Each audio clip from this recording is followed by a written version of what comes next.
Olá, sejam todos mais uma vez bem-vindos ao C-Pop, o podcast cultural pop do Correio do Povo. Eu sou o Carlos Correia, aqui comigo Márcio Gomes. E aí, Márcio, como é que tá? Tudo bem? Estamos aí, né? É uma edição especial, não é o termo, né? Uma edição extraordinária. Breaking news. Breaking news do C-Pop. Porque ontem a gente tá gravando hoje na sexta-feira, dia 17. Ontem, dia 16 de janeiro, morreu David Lynch, um dos mais importantes diretores do cinema mundial.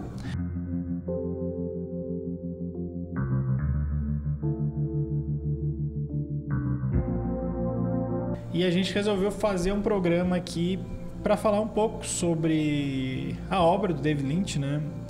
Que transcende o cinema, né? O David Lynch também se envolveu com música, se envolveu com meditação, se envolveu com previsão do tempo. Tudo um pouquinho, né? Teve em Porto Alegre, né? Teve. Então é isso. Falar um pouco aqui as nossas impressões, né?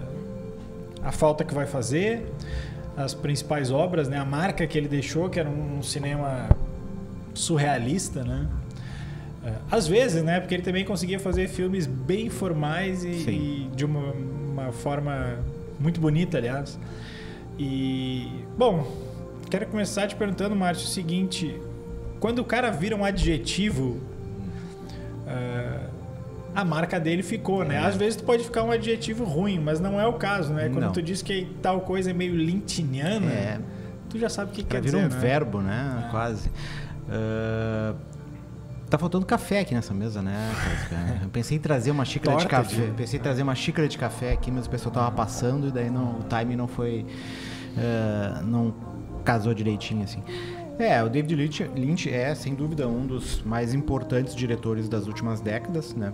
Embora já tenha um tempinho que ele não lançava algo novo, né?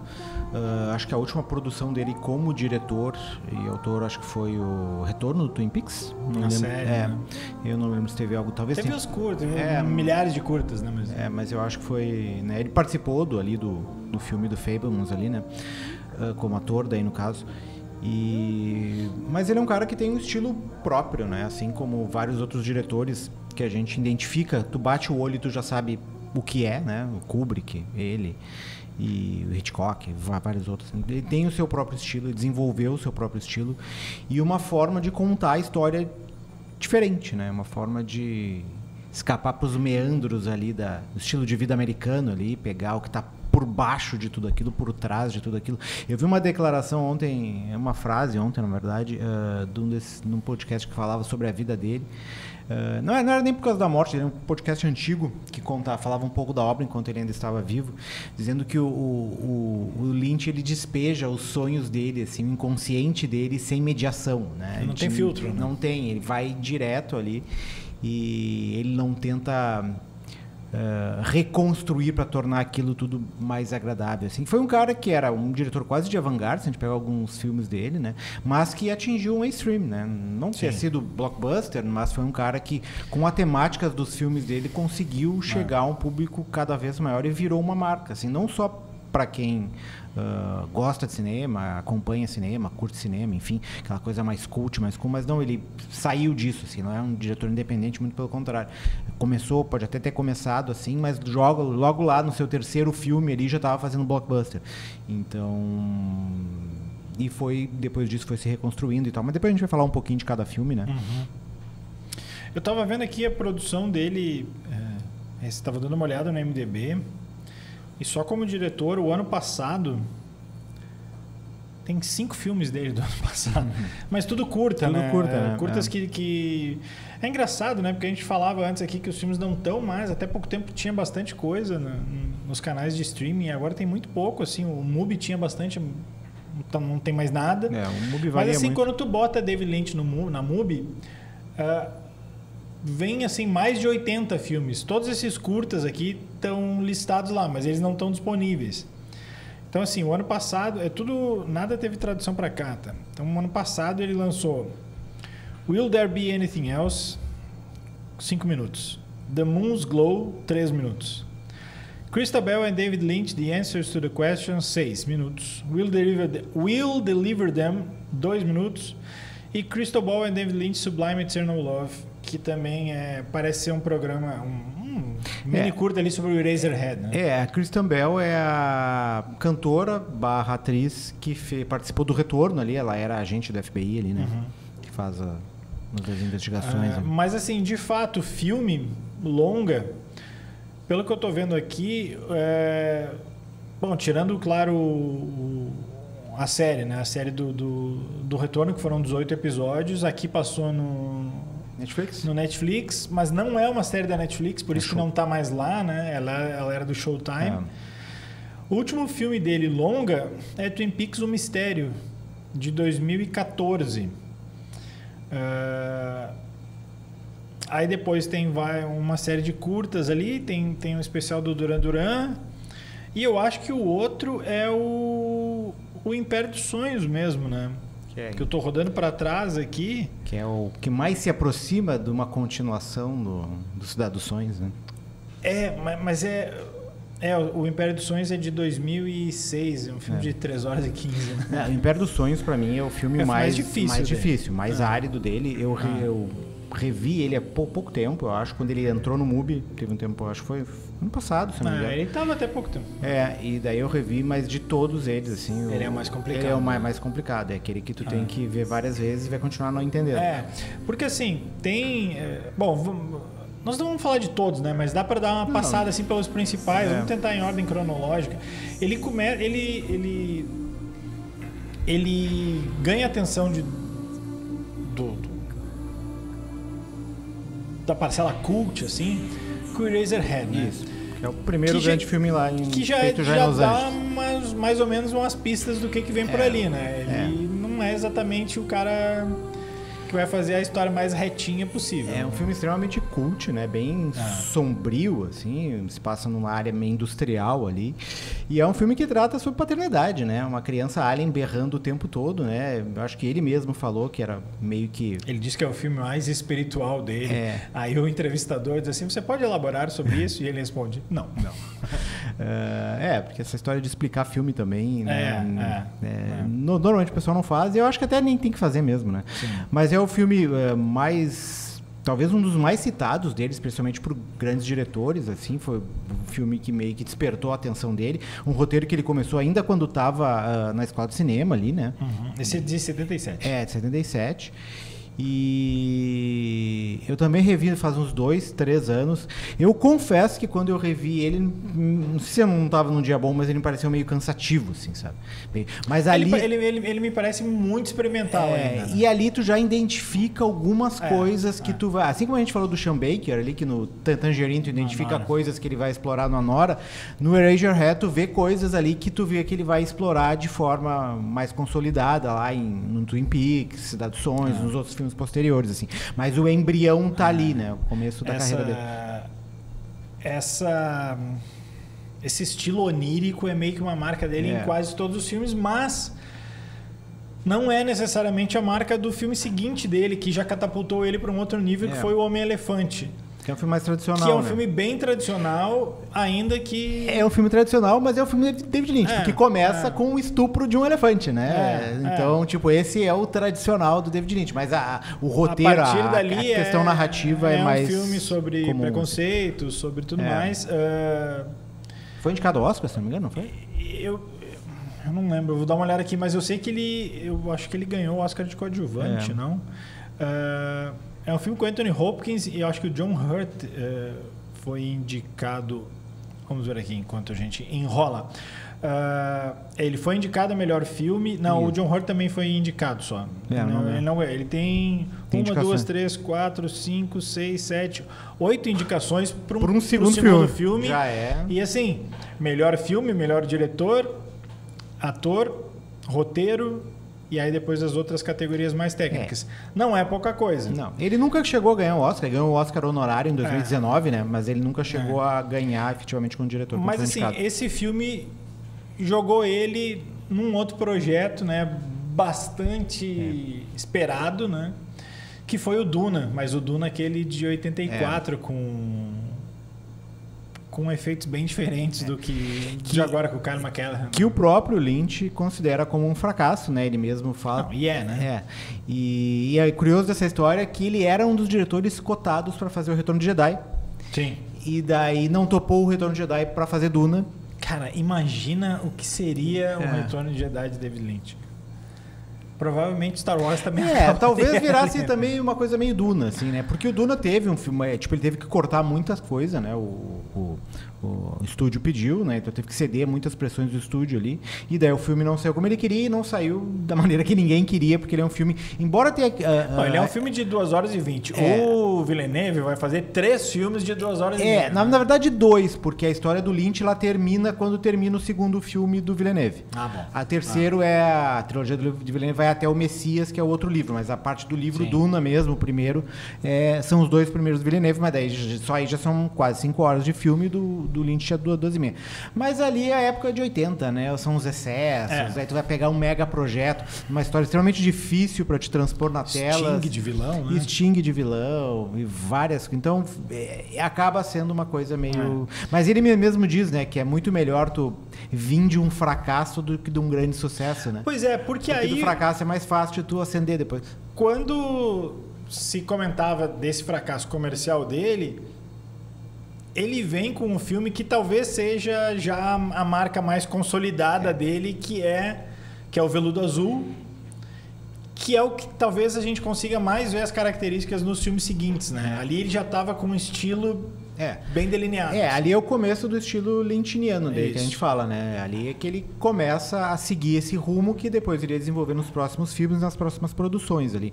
É um filme que tem uma abertura, pra quem quiser ver, tá no YouTube, a abertura do Blue Velvet ali, ou o Veludo Azul, assim, que é tipo, a câmera começa a mostrar as flores, né? Depois as crianças correndo na rua, as pessoas em casa tomando café, bem aquele coisa de subúrbio norte-americano, e daí tem um senhor que tá lavando a grama, e ele tem um infarto, derrame, sei lá, e cai no chão, e daí a câmera sai dele e vai entrando para as profundezas da terra, ali mostra a grama e vai indo mais, e quando chega no fundo tem um monte de formiga comendo coisas. Então, tipo, a parte inferior do estilo de vida americano, assim, a superfície e o que está por baixo, tudo aquilo que era o que ele ia explorar em boa parte da porque justamente esse produção, lado id, ego, superego, como ele não tem, às vezes, né, que nem tu falou ali, que alguém citou a questão de como se não tivesse filtro, a estrutura onírica de sonho, que é bem isso, assim, isso todo mundo, imagino, já teve, né? O sonho, uma hora tu tá aqui e aí tu olha pro lado e já é outro lugar e outra situação. Ele consegue transpor isso. E as pessoas trocam, né? As pessoas trocam, tu tá falando com uma pessoa, mas é meio que outra. Ele consegue fazer isso sem parecer uma bagunça. É muito bem feito. Só que, para além disso, assim, esse não filtro, ou melhor, esse filtro, que não é utilizado, também mostra um mundo muito violento, né? Exatamente. Os filmes dele, mesmo aqueles que não têm uma violência explícita gráfica, ele tem cenas que às vezes tu não sabe explicar. Depois a gente vai chegar no Cidade dos Sonhos. O Cidade dos Sonhos tem uma cena que, se tu descreve, ela não tem medo algum. E, no entanto, quando tu vê ela é assustadora. Esse filme do Veludo Azul tem um dos vilões mais assustadores, né? Que é o Dennis Hopper. Que é o Dennis Hopper, né? Que faz o papel do cara... Frank Booth. E tem uma cena com a Isabella Rossellini, uma cena de estupro dele com a Isabella Rossellini, que é extremamente forte, impactante, assim. Até muita gente criticou o David Lynch em alguns momentos por ele ter essa coisa que parece ser meio misógina, de violência contra mulheres. Várias mulheres são não só violentadas, mas espancadas, e tem essa questão da decadência do mito feminino, assim, né? Nesse filme ali, as duas personagens, e depois no Cidade dos Sonhos, assim. Mas pra mim esse é um dos melhores filmes dele, assim, o Veludo Azul. Até faz tempo que eu não revejo, vontade de ver de novo. Ele estava no MUBI um tempo atrás também, já saiu. Mas eu acho que tá para aluguel, pelo menos, no Prime. Mas daqui a pouco volta pro streaming também. Sim, eu acho que agora é um mês e pouco. Mas esse filme é muito bom. Cena da orelha, aquela cena clássica da orelha, a né? partir desse momento, ele já se torna mais do que tudo, ele se torna uma influência, né? E esse é o filme que também estreia com ele o Kyle MacLachlan. Já tava no Duna. Já tava no Duna, é verdade. Já tava no Duna. Ele era o Paul Atreides no Duna. Ele já tinha virado uma referência no cinema e já tinha virado uma influência. Mas aí se passa, deixa eu ver quanto tempo, o Veludo Azul é de 86. Em 89, ele faz um programa de TV que... Coração Selvagem é antes? Coração Selvagem é 90. 90. Ele vai lá e revoluciona a TV com uma pequena série chamada Twin Peaks.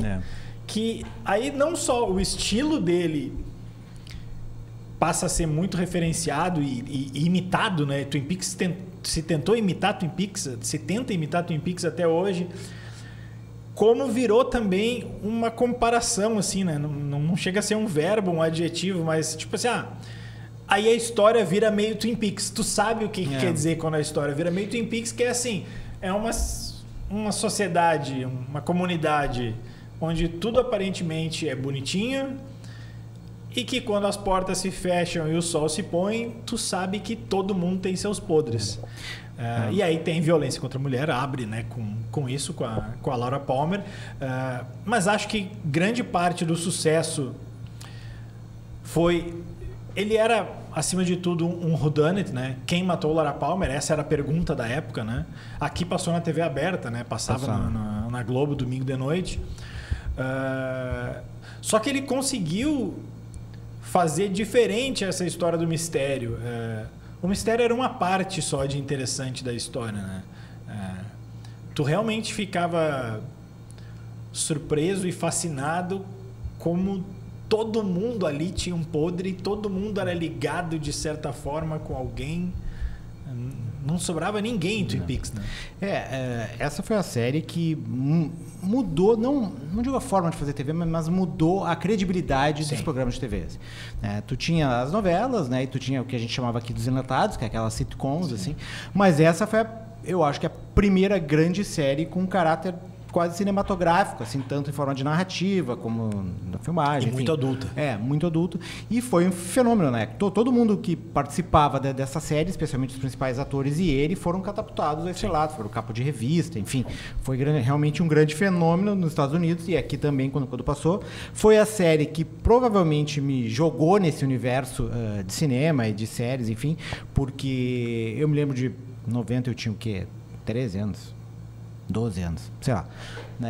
12 anos não deveria estar vendo essa série, mas na época a gente via esse tipo de coisa, né? Eu não deixaria minha filha ver hoje, mas eu tinha banheira do Gugu às 3 da tarde. Mas eu assistia e foi a série que me fascinou e me fez querer, assim como na música algumas bandas te fazem levar a gostar de um tipo, de um estilo de música, etc. Essa foi a série que me levou a levar por esse tipo de produção, assim.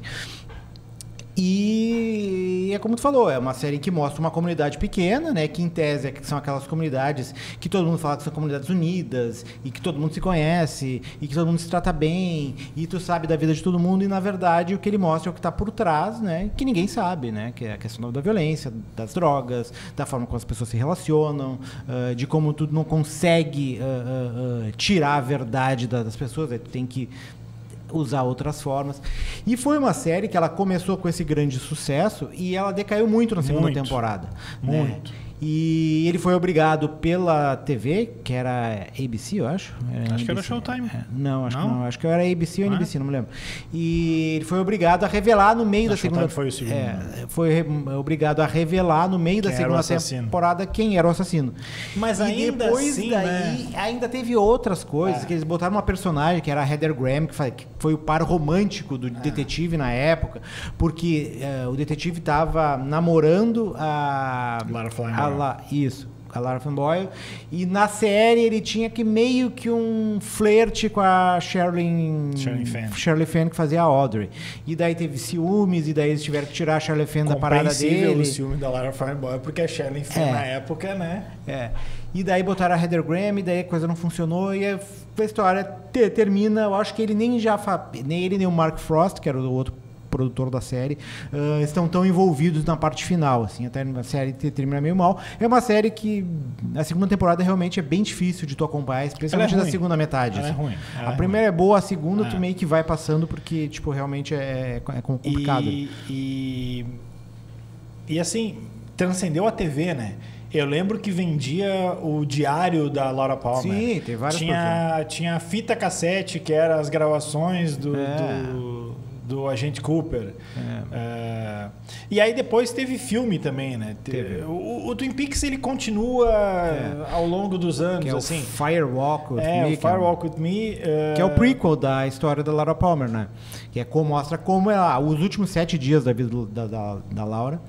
E David Bowie faz detetive, né? Maluco, né? Com todo filme ali. E é um filme muito bom, inclusive. Esse faz tempo que eu não vejo. Eu revi faz uns 5, 6, 7, 8 anos, mas não vi mais. Eu não lembro quando é que eu revi. Bom, talvez eu tenha revisto antes de ver a série da série. É possível que tenha sido por aí que eu tenha revisto ele. Aí depois tem o Coração Selvagem, né? Que é com o Nicolas Cage e a Laura Dern também. Um filme bem cru, assim. Esse é um filme que eu vi, mas eu não me lembro. Eu lembro de algumas cenas e eu não revi ele depois, eu não achei ele em streaming em lugar nenhum, queria ver. Assim, outra característica do David Lynch é...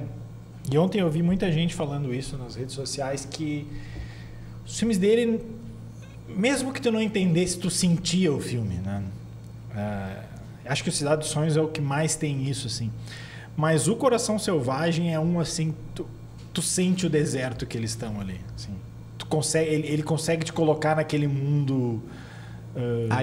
árido, violento, de certa forma sensual também, mas enfim, é um filme que eu gostaria de rever também. Eu vi faz muito tempo. Eu queria ver de novo assim. Bom, ele faz uns clipes, depois uns clipes bem conhecidos, tipo Wicked Game, aquele do Chris Isaac, né? Que é uma música que depois de um tempo teve um viés meio brega, mas é uma música bem boa, né?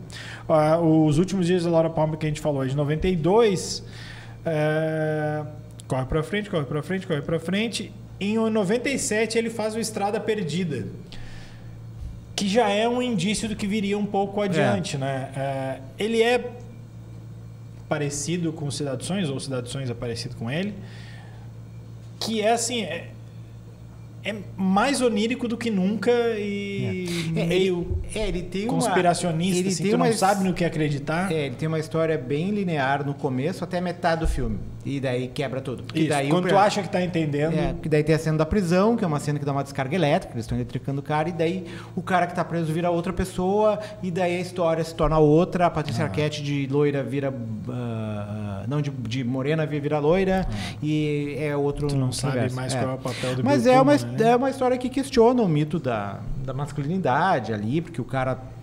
O primeiro cara ali, o Bill Pullman ali, que é o principal do começo do filme ali, tá passando ali por momentos tanto na vida pessoal dele, né, de impotência, de a mulher dele se envolvendo com outro diretor de cinema e fazendo filmes pornôs, e daí ele também, no trabalho dele, também tendo dificuldade, ele é saxofonista, se eu não me engano, e daí ele acaba matando ela, no caso, né. E daí depois dá uma guinada e daí é uma outra história. Daí é a história do guri que tá querendo se envolver com a mulher de um mafioso, assim, né? Acho um gangster, uma coisa assim. Mas é um filme muito... Eu gosto bastante desse filme. Gosto da abertura da estrada ali, passando o carro. Aí, é um filme muito bom. Pra dar sequência a essa fila de filmes estranhos, tu pensa assim, cara, o próximo filme dele vai vir um negócio tão estranho quanto. E aí ele manda uma história real, The Straight Story, que é uma das histórias mais bonitinhas e queridas do cinema, que nada mais é do que um senhorzinho atravessando trator, os Estados Unidos de trator para encontrar o irmão, né? Não tem absolutamente nada de estranho, nada de onírico nesse filme. Se não tivesse créditos ali e tu tentar adivinhar o diretor, talvez tu nunca chutaria o David Lynch nesse, né? Mas mostra como ele era um cara versátil também, porque com tudo isso é um filme muito bom, né? O filme é bom. Outro filme que também faz tempo, eu sei que ele estava no MUBI, mas esse eu deixei na lista para ver e ele acabou saindo, eu queria rever ele de novo. E aí sim, 2001 para mim, gosto de vários desses outros que a gente falou, mas para mim Cidade dos Sonhos é não só o melhor dele, como um dos melhores de todos os tempos. que inicialmente era para ser uma série de TV, né? Aí não rolou. É outro daqueles filmes era não só para ser uma série, como era para ser um derivado do Twin Peaks. Né? Que era... Foi o que faz sentido. Ele chegou a fazer um piloto, parece. Aí seria a história da Audrey, que é a Charlie Fenn, que sairia de Twin Peaks e iria tentar a vida em Los Angeles ali, como estrela de cinema. Um filme que também teve indicação, né? Eu não sei se... Acho que ele foi indicado a diretor por esse filme. Teve uma indicação, então deve ser para diretor. Isso. Ele foi indicado a diretor, mas não ganhou. Esse é um filme que ele, aparentemente, não faz nenhuma lógica. Mas se tu olhar com cuidado... ele faz lógica. Ele faz lógica. Ele faz lógica. Aqui da primeira vez, a talvez primeira tu não pegue, mas... é difícil de pegar. Mas ele tem Mas lógica. assim, ele é boa parte do filme, é um sonho. E ele mostra isso no momento que a câmera, em determinado momento, a câmera se aproxima do travesseiro. Que é no começo do filme, né? Nos primeiros minutos ali. A partir dali começa o sonho. E lá adiante, a personagem acorda. Então, tudo que aconteceu nesse meio tempo, que é um meio tempo bem grande... Que é metade do filme ou mais. Metade do filme ou mais. Mas assim, cara, é um filme sensacional, cara. A Naomi Watts está fantástica. Todo o elenco ali é muito bom. E o que eu digo, que eu falei antes, assim, tem uma cena... que assim, se tu escrever ela, se tu ler ela no roteiro, ela não tem tanto peso. Como uma outra do próprio filme, que é a cena do Clube Silêncio, por exemplo. Aquela ali, tipo, se tu só lesse ela, tu ia entender que ela tem um peso maior e ela... É quase um filme de terror ali, né? O Noai Banda.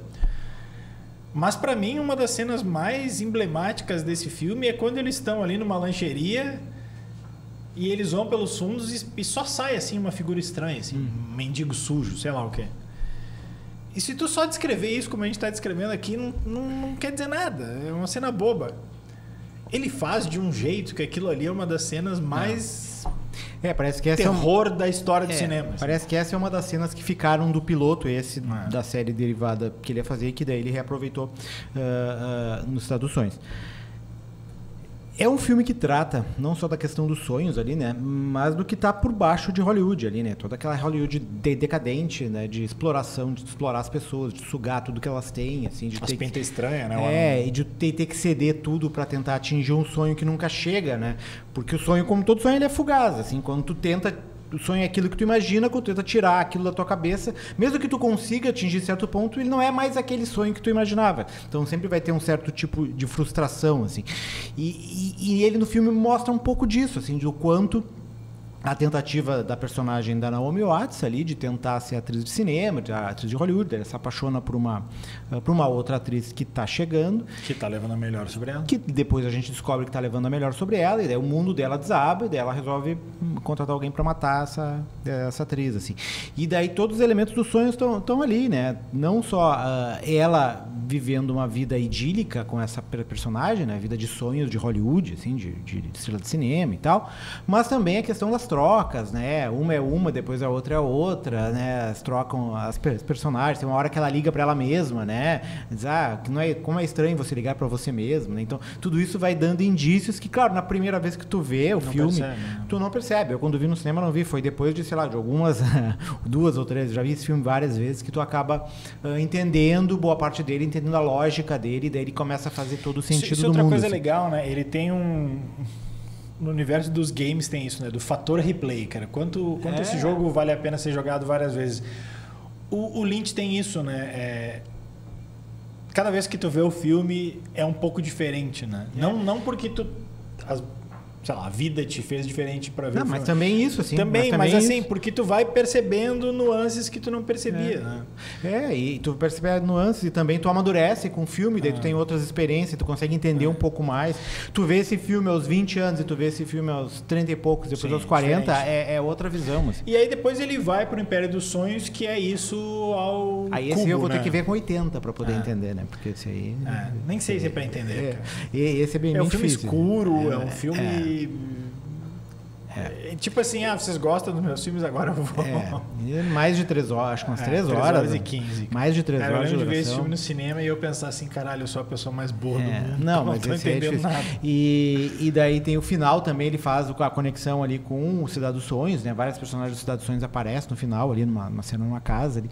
Mas é um filme bem, bem difícil, assim, de todos eles é o mais complicado. Eu teria que ver várias vezes pra tu tentar. E aí o grande, pelo menos, trabalho mais conhecido dele é o retorno do Twin Peaks, que muita gente não gostou porque esperava que fosse o Twin Peaks lá dos anos 90. E ele fez essa série em 2017. Ele não é o cara que vai se fazer exatamente o que está se esperando, né? Exatamente. O David Lynch é um daqueles caras assim, que está sempre se reinventando. Né? Então ele não para no mesmo lugar, está sempre quer coisas novas. Tem outros artistas que são assim, o David Bowie, Miles Davis, Bob Dylan, enfim, são caras que não conseguem repetir o próprio trabalho porque aquilo ali soa ou ultrapassado, né, ou cansativo. Então, ele era meio óbvio que ele não ia fazer a mesma série que ele fez no final dos anos 80 ali.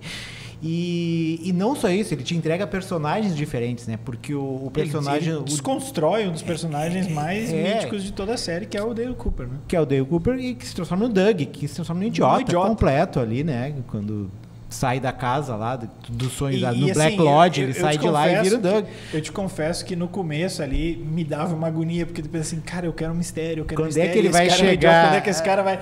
E o cara quase não chega, né? E quando chega não faz diferença. E a jornada do Doug é extremamente divertida. Se tu para de ter essa referência, de te esperar isso, tu consegue curtir a história. Tu fica só pensando assim... Cara, ele gastou mais um episódio com esse idiota.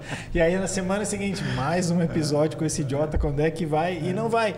E ao mesmo tempo... E sem falar do episódio da chaleira, né? Que era o personagem do David Bowie no Firewalk With Me, que na série é uma chaleira.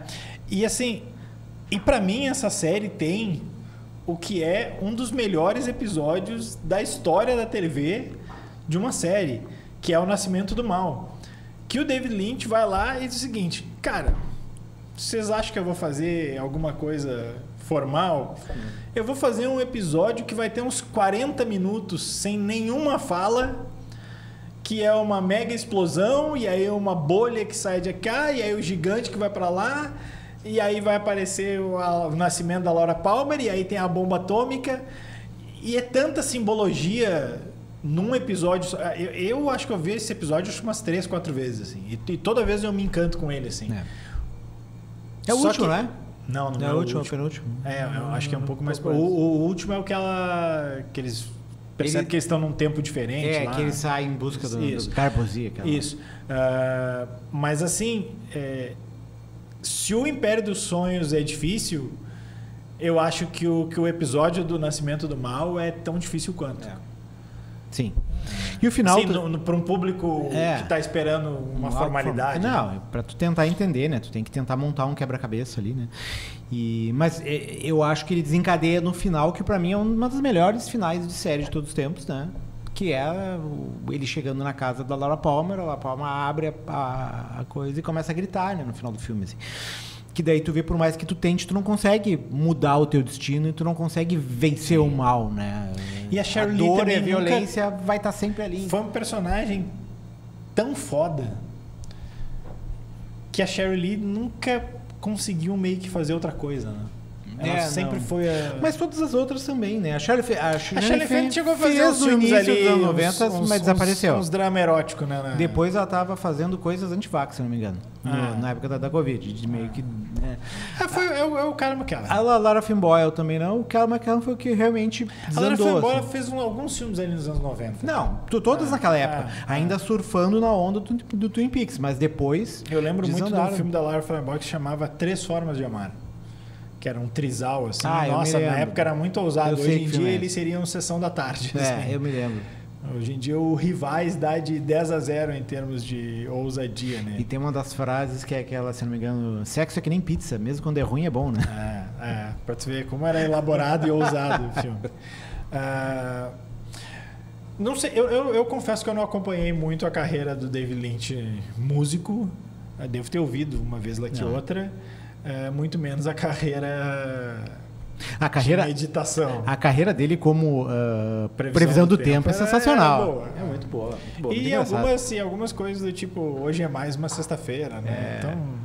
Tem um que apareceu no feed, porque ontem eu curti algumas das postagens da questão da morte do David Lynch, não porque eu gostei da morte, porque eu gostava dele, obviamente. E daí, obviamente, o feed, o algoritmo do Instagram me entregou só David Lynch já faz mais de 24 horas. Assim. E daí tem um que apareceu em que ele diz, um dia nós vamos se livrar de todo esse mal. Mas o dia não é hoje. Um dia não vai ter tanta tristeza. O dia não vai ter tanta tristeza, mas não é hoje. E tem um outro também desses memes que é numa filmagem. E ele dizendo, vamos tentar outro take, mas dessa vez bom. Assim, cara...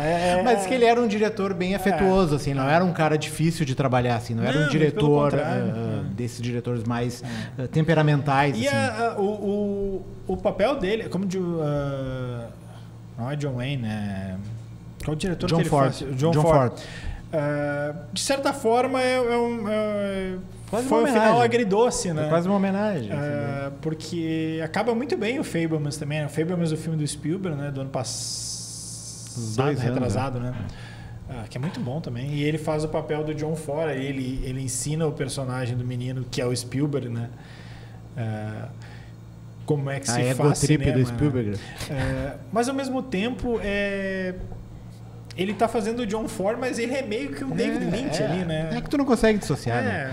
E também, o que o Spielberg vai dizer pro David Lynch ali, né? Me obedece, né? Pois é. Não. Mas enfim, cara, não sou de ficar... Às vezes, quando vem essas notícias, tipo, fica chateado na hora, mas enfim, cara, é da vida.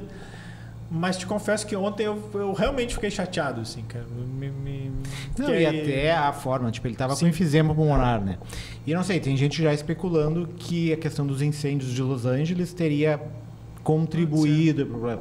Ele saiu, né? Ele conseguiu sair dos incêndios e se refugiar em outro lugar, mas daí poucos dias depois acabou falecendo. Assim. Tem uma publicação dele que ontem, acho que até foi o site do Núcleo, que juntou várias coisas nas redes sociais sobre ele.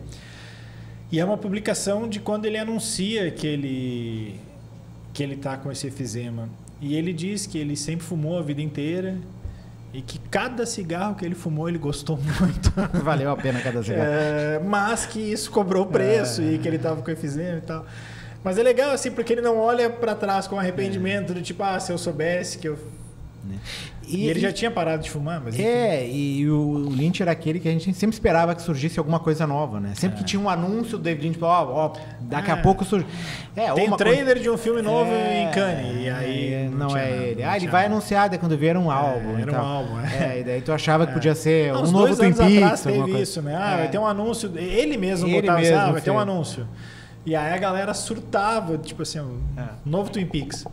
Não, era um single dele com uma cantora. É um daqueles que vai fazer falta, né? Fica a dica, né? Já que a gente não vai ter dica nesse, mas especialmente do álbum do Twin Peaks, o disco do Twin Peaks, a trilha sonora do Ângelo Badalamenti é muito bom. Tava ouvindo, inclusive, um pouco antes de vir pra cá gravar. Tem várias... A trilha sonora inteira é muito boa. Assim. Todas elas. Todas elas. Quem é que... Aquele momento que... Thiago Bass, que também é fã, né, fã do de David Lynch. Bom, era isso, né? Fica aqui a nossa singela homenagem, singela lembrança. E assim que estiver nos streams, veremos os filmes de novo. Né? Por favor, coloquem em alguma plataforma. A dica é... Qualquer filme do David Lynch que aparecer na frente, veja que vale. Você não vai entender alguns deles, mas não faz mal. Não faz mal. Faz parte da viagem. Um abraço, até mais.